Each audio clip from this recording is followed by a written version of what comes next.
Well, what we have discussed so far is theoretical, it's descriptive. Now, we'll try and connect this theory or this particular description of curriculum design and these two aspects of curriculum design to one specific model curriculum.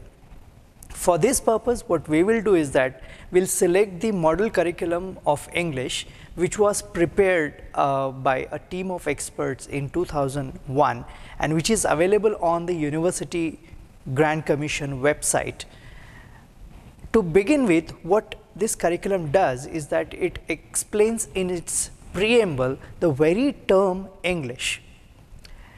In order to keep it very specific, it defines the term English as any program or degree.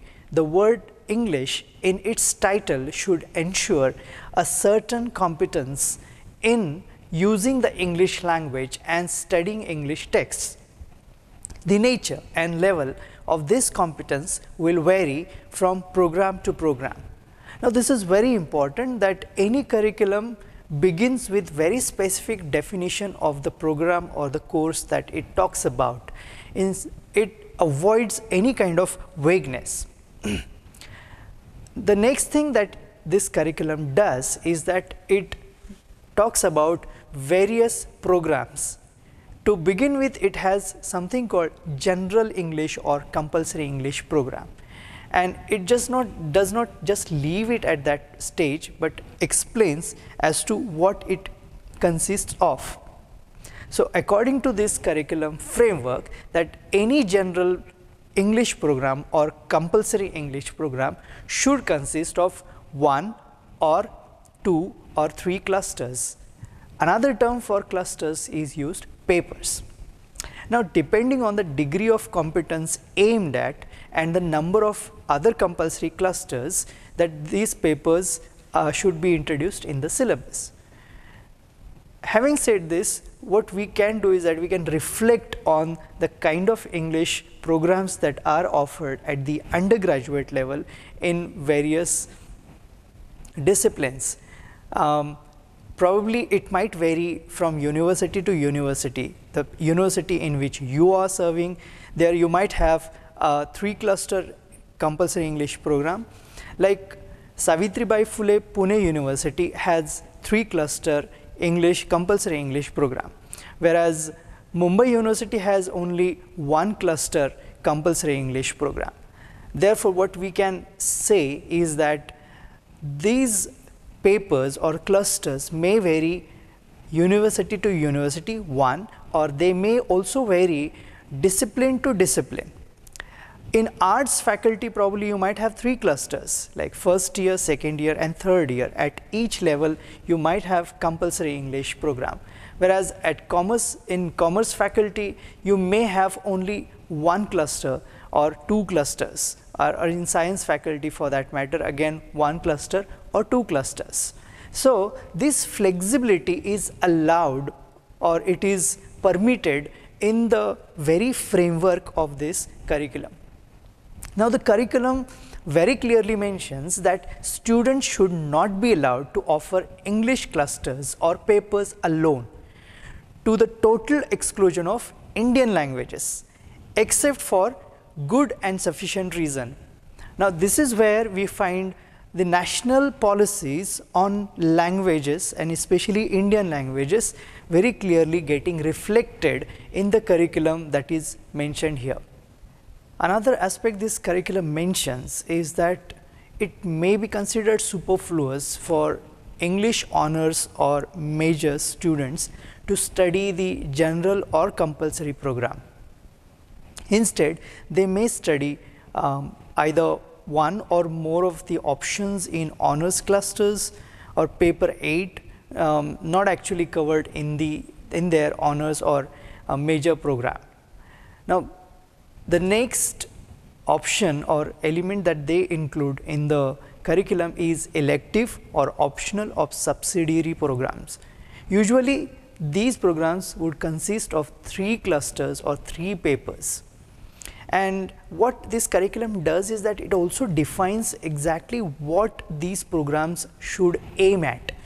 They mention that the program should aim at developing or enhancing the ability to comprehend and analyze English texts of an advanced nature, both literary and non-literary.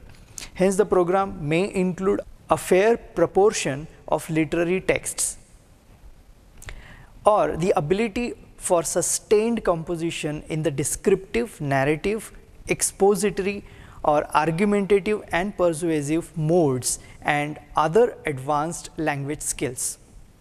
This can be extended to practical applications of the English language in fields such as report writing, copy editing, copywriting, script writing, and translation.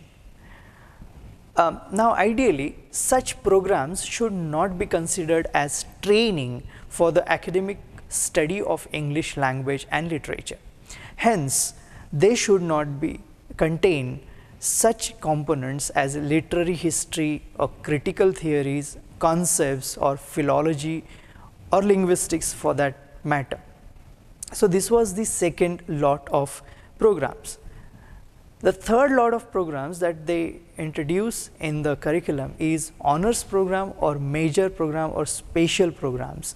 Usually these are of 3 years, and the last one is the Masters of Art program. Now, each of these programs are very well defined and they are agreed upon, and within each program what kind of theme, what kind of topics should be included, or what kind of topics should be excluded or should not be made part of these courses is very clearly mentioned. At the same time, it allows the flexibility for the designers or developers of syllabus in various universities. It is assumed that students taking up an honors or MA program have sufficient working proficiency in English language, and therefore training in basic skills as opposed to advanced linguistic skills should not be the component of honors program or MA program. Another aspect that is mentioned in the curriculum is technology and interdisciplinary courses, where the specific skills on the discipline can be applied to computer practice. For example, in writing for the internet and preparation of web content, provision has been made within the curriculum. Training in the operation of basic audio visual equipment is also strongly recommended by the committee, especially to the students in interdisciplinary areas requiring use of such equipments, or in courses such as ELT, that is English language teaching. Now, this is the aspect that we discussed earlier, that how the curriculum is agreed upon and it actually displays or demonstrates the interdisciplinary relations within the framework, or at the same time how it incorporates technology within the coursework.